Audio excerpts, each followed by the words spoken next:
Hola, mi nombre es Alejandro Becerra, maestrante de la Maestría Orientación en Sexología del Centro de Investigaciones Psiquiátricas, Psicológicas y Sexológicas de Venezuela. Hoy les vengo a hablar sobre sexología. Sexología proviene del latín sexus, que significa sexo, del griego logos, que significa tratado, estudio.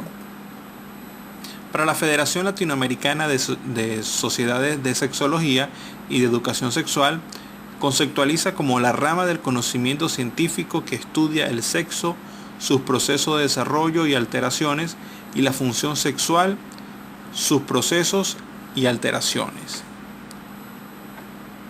El desarrollo sexual del sexo es el conjunto de fases sucesivas que conllevan una serie progresiva de diferencias de complejidad gradual en el desarrollo de la condición orgánica del varón, de la hembra, sus expresiones, el cual se debe al conjunto de factores biológicos, psicológicos y sociales. El proceso de desarrollo del sexo se inicia después de la unión del espermatozoide y el óvulo, que resulta un huevo o cigoto, y esta tiene tres fases: determinación, diferenciación y expresión. La fase de determinación inicia en la segunda semana después de la fecundación del óvulo y tiene el factor cromosómico y el factor genético.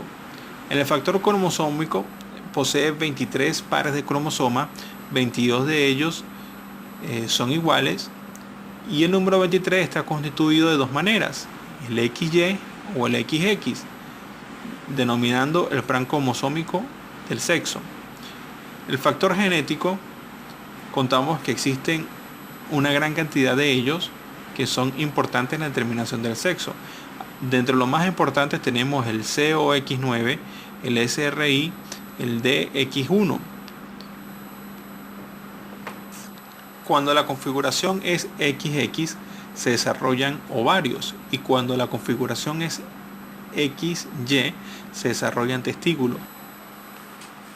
La fase de determinación se inicia a las 9 semanas luego de la identificación de la gónada, cuyo desarrollo depende de factores hormonales y de transcripción. Entre los factores hormonales se encuentran la cascada androgénica, el factor inhibidor de Müller, estradiol y progesterona.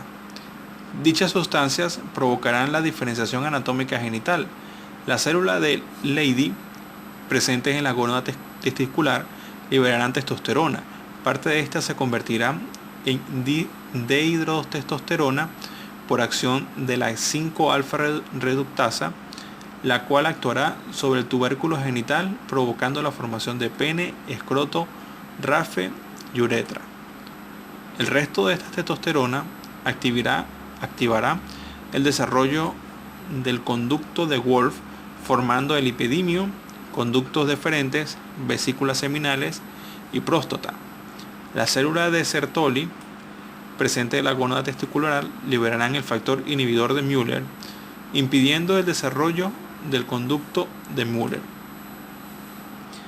Las células presentes en las gónadas ováricas secretan estradiol y progesterona, la cual actuará sobre el tubérculo genital, provocando la formación del clítoris, labios mayores y menores, el tercio inferior de la vagina y el rafe. Sobre el conducto de Müller provocarán la formación de las trompas de falopio, útero y el tercio superior de la vagina. La fase de expresión se inicia al momento de nacimiento y culmina cuando dejamos de existir. Su desarrollo depende de la interacción de los factores psicológicos propios del individuo y su intercambio del medio y su sociocultura. El proceso de la función sexual está representado por dos fases. Como lo podemos observar en el centro de esta lámina está la fase situación estímulo sexual y la respuesta sexual. La fase de estímulo sexual es la que tenemos a la izquierda y la fase de respuesta sexual es la que tenemos a nuestra derecha. La fase situación estímulo sexual tiene tres factores: factor administrador, factor método y factor frecuencia. El factor administrado se refiere a la acción o efecto de ubicar una situación estímulo sexual, es decir, ponerlo en determinado sitio. La situación estímulo sexual puede ubicarse entre un varón y una hembra y se denomina situación heterosexual, entre dos varones o dos hembras y se denomina situación heterosexual, entre varones y hembras indistintivamente, es decir, situación bisexual, o uno mismo y se denomina situación autosexual. Entre seres humanos y animales se denomina situación zoofílica y así entre otras más. Entre lo que es el factor método tenemos que se refiere a destinar la situación estímulo sexual, es decir, ponerlo en ejecución. Sin embargo, todo tiene como un denominador que se activa a cualquier órgano de los sentidos, del pensamiento o de la memoria. El factor frecuencia de la estimulación sexual se refiere al número de veces que se repite la situación sexual por unidad de tiempo, es decir, cuántas veces en un periodo determinado la persona activa su situación estímulo sexual. Encontramos tres: frecuencia alta, cuando la unidad de tiempo se activa diaria, o cada 2 días, o cada 3 días, o cada 4 días.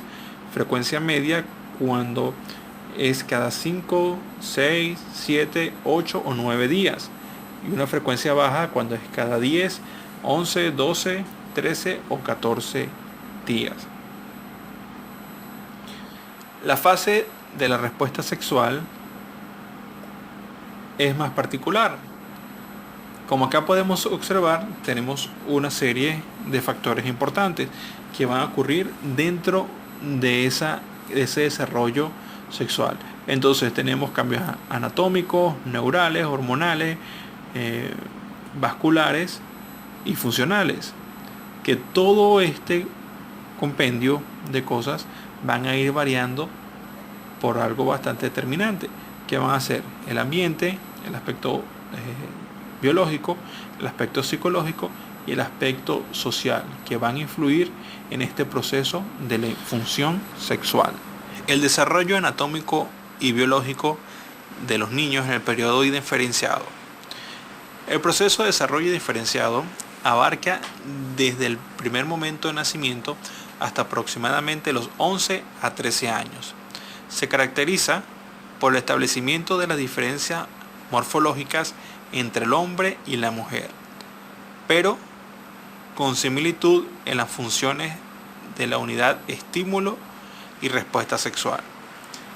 De aquí que observamos que los niños responden sexualmente ante estímulos sexuales de diversas índoles, generados por la madre, por el padre, amiguitos, amiguitas, animales domésticos, entre otros. En los juegos sexuales infantiles podemos ver simplemente una expresión fisiológica de la unidad de estímulo y respuesta sexual, y por lo tanto el medio ambiente en que se presenta esta respuesta y las consecuencias que acarrea al sujeto que la ejecuta serán el factor determinante que dicho individuo asocie una reacción ansiosa ante la conducta sexual o asocie una actitud natural y segura frente a la misma.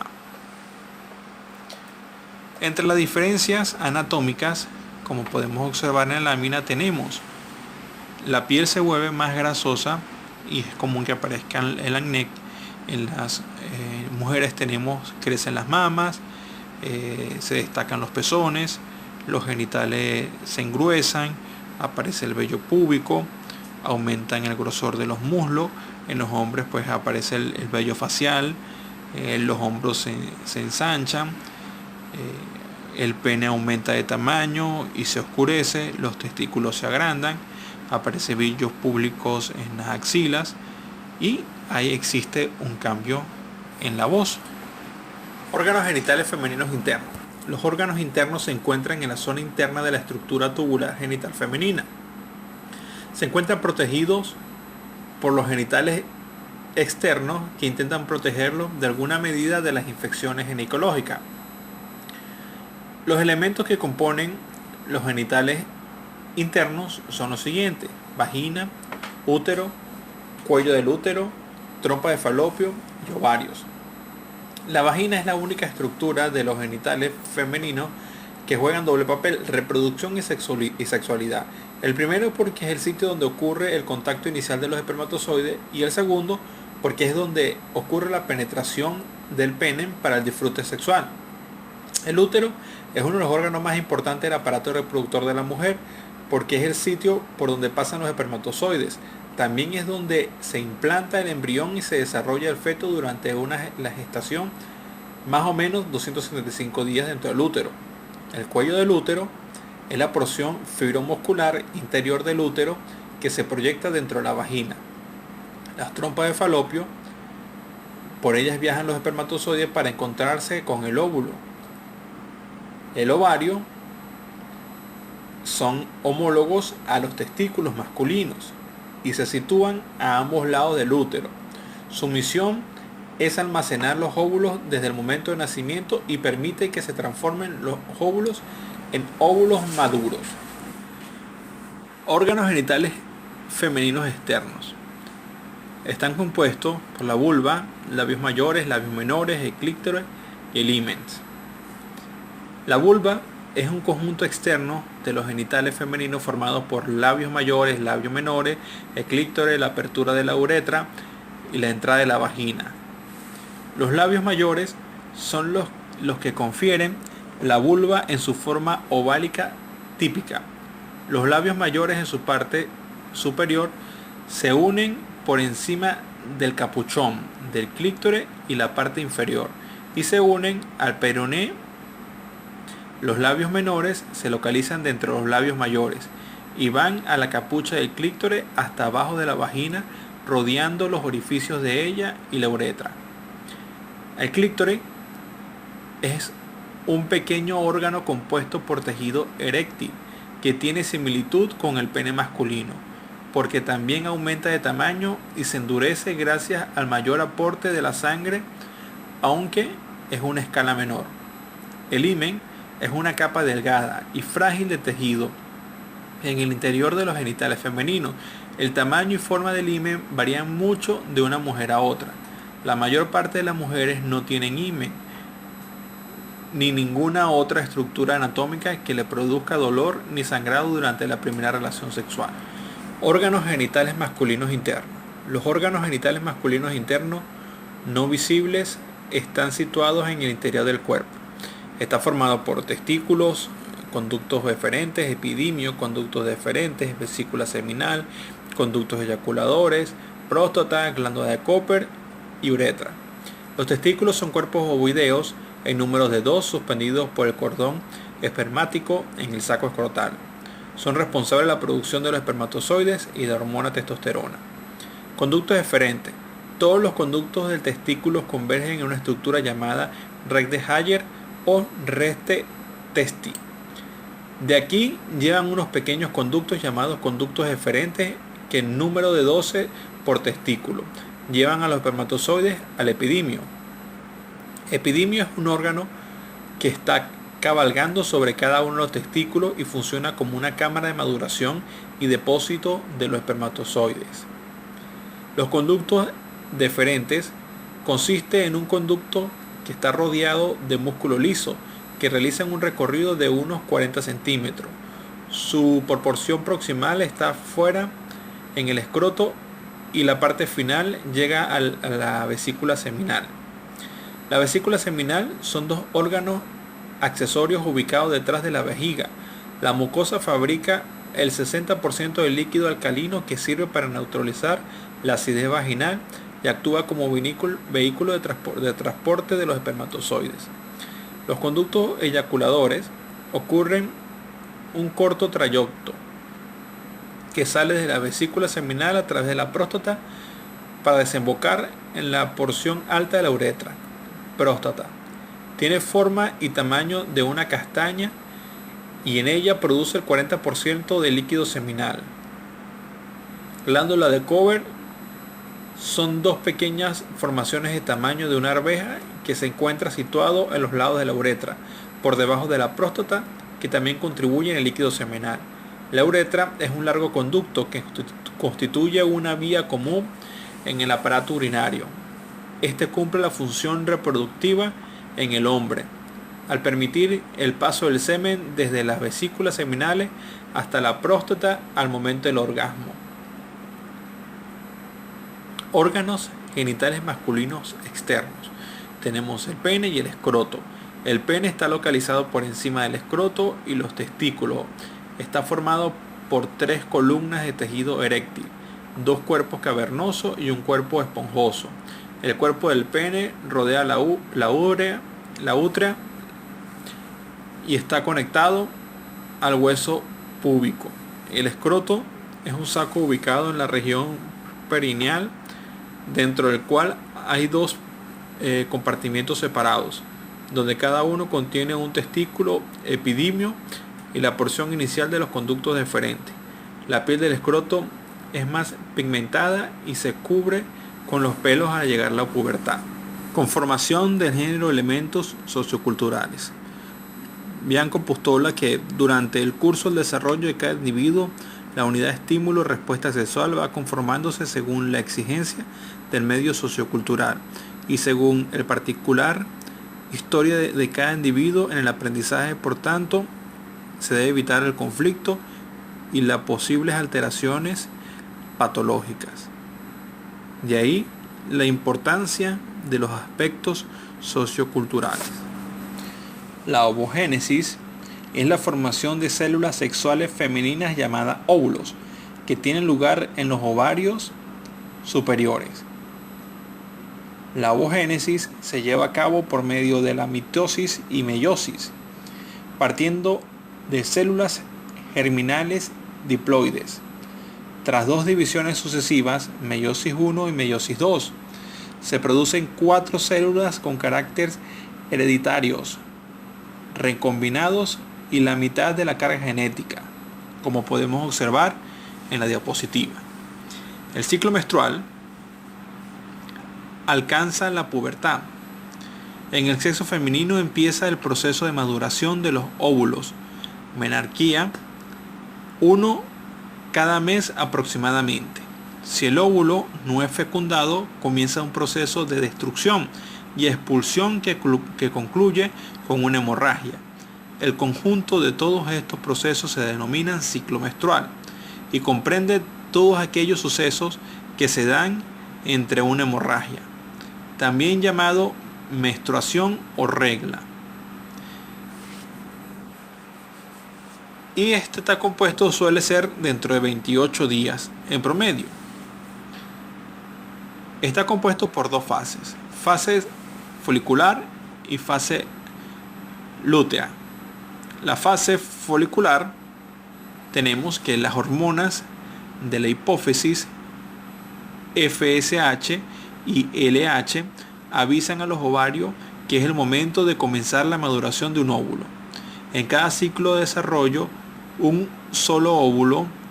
Cuando comienza el óvulo a madurar, los ovarios producen hormonas, estrógeno y progesterona, que viajan hacia el útero e inducen el desarrollo de la capa que lo reviste, el endometrio, que se hace más grueso y rico en vasos sanguíneos. Hacia la mitad del ciclo, un óvulo sale de uno de los ovarios y entra en la trompa de falopio. En la fase lútea, si el óvulo no se encuentra con el espermatozoide en la trompa de falopio, muere.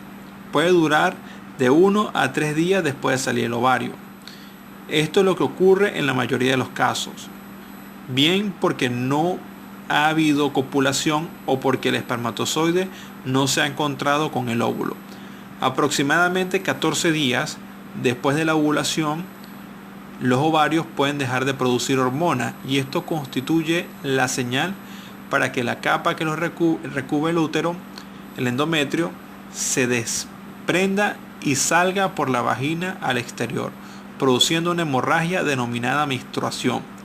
Puede durar entre 3 y 4 días, pero su duración es variable en cada ciclo menstrual y en cada mujer. Luego de esto, se vuelve a empezar el ciclo menstrual. Galactogénesis es la función de la glándula para producir leche. Y esta galactogénesis se divide en dos fases. La fase galactogénesis 1, que es durante el periodo final de la preñez, la glándula mamaria está en capacidad de producir leche, la cual elabora cantidades mínimas, pero su secreción en forma abundante y copiosa ocurre hasta el momento del parto. La galactogénesis 2 se inicia con la secreción de todo lo que constituye la leche a partir de los últimos 4 días antes del parto y se prolonga por unos 4 días posparto. La característica es la producción de calastro y luego leche normal, y se considera la fase 2 como la secreción copiosa que se continúa manteniendo hasta terminar la lactancia. Espermatogénesis. La espermatogénesis es el mecanismo encargado de la producción de espermatozoides. Este proceso se produce en las gónadas. La espermatogénesis tiene una duración aproximadamente de 62 a 75 días en la especie humana y se extiende desde la adolescencia y durante toda la vida del varón. La formación de espermatozoides comienza alrededor del día 24 del desarrollo del embrión en el saco biotílico. Aquí se producen unas 100 células germinales que migran hacia los esbozos de los órganos genitales. Alrededor de la cuarta semana ya se acumulan alrededor de 4.000 de estas células germinales. Los testículos, para poder producir espermatozoides, tendrán que esperar hasta la pubertad, cuando están suficientemente desarrollados. En esta, las células se producen la meiosis. La meiosis 1 dará lugar a 2 espermatozoides de segundo orden y tras la meiosis 2 resultarán 4 espermatozoides. Gracias a la meiosis de una célula diploide surgen 4 células y a esto se le denominan gametos. La teoría de la variante fisiológica sexual es un postulado del Dr. Bianco, también conocida como la variante de Bianco. Nace luego de un experimento que se hizo individualmente. Sujetos voluntarios fueron colocados en camillas con los ojos vendados, de forma que ignorase la fuente donde provenía el estímulo que se les iba a presentar. Fueron estimulados sucesivamente por hombre y por una mujer, y una mano cubierta con un guante de piel de conejo. El resultado observado fue lo siguiente: tanto tratándose de sujetos experimentales masculinos como femeninos, cuando el sujeto recibía un estímulo ignorando la fuente de origen, siempre presentó respuesta sexual. Luego, al repetir el experimento, descubriendo los ojos del sujeto, la respuesta sexual no presentó cuando el estímulo era del mismo sexo que el sujeto experimental, y sí apareció cuando fue estimulado por el guante o por el sujeto del sexo contrario. Luego de estos experimentos, el doctor Bianco pues llega a sacar su postulado, ¿no? Entonces él dice, bueno, que la variante fisiológica sexual posee variante fisiológica del estímulo sexual y variante fisiológica de la respuesta sexual. Dentro de la variante fisiológica del estímulo sexual tenemos la variante fisiológica de persona u objeto, variante fisiológica sexual del método, variante fisiológica de la frecuencia sexual. Entonces, ¿qué es la variante fisiológica del sexo de persona u objeto? Esta viene siendo la persona u objeto que presenta el estímulo. Entonces, el estímulo puede ser heterosexual, homosexual, zoofílico. La variante fisiológica sexual de método viene siendo el receptor del estímulo. Entonces, ¿cómo puede ser recibido este estímulo? A través de los sentidos y a través del proceso cognitivo. Es decir, tenemos vista, oído, gusto, tacto, olfato e imaginación, y también las fantasías. Lo que es la variante fisiológica de la frecuencia sexual, esta viene siendo la frecuencia, las veces que la persona pues tiene una actividad sexual. Entonces está la alta, que viene diario, cada 2 días, cada 3, cada 4. Media, que es cada 5 días, cada 8 días, hasta cada 9 días. Y baja, pues ya sería después de cada 15 días, cada mes. En lo que es la variante fisiológica de la respuesta sexual, tenemos que él sacó unas conclusiones al respecto de esta respuesta sexual que existía a través de lo que hablamos las variantes sexuales del estímulo. Entonces, tenemos la fase orgásmica de la respuesta sexual femenina es variable. El periodo refractario observado en la respuesta sexual masculina también es variable. La consistencia del pene durante el periodo erectivo no siempre es la misma. A veces es de consistencia fuerte, a veces de consistencia media y en ocasiones de consistencia débil. La ocurrencia de una falta erectiva no tiene significación. La cantidad de lubricación vaginal puede variar de una ocasión a otra, sin que esto tenga un especial significado o influencia en el ejercicio de la función sexual. Bueno, mi nombre es Alejandro Becerra, maestrante de la Maestría Orientación en Sexología. Bueno, muchas gracias por su atención.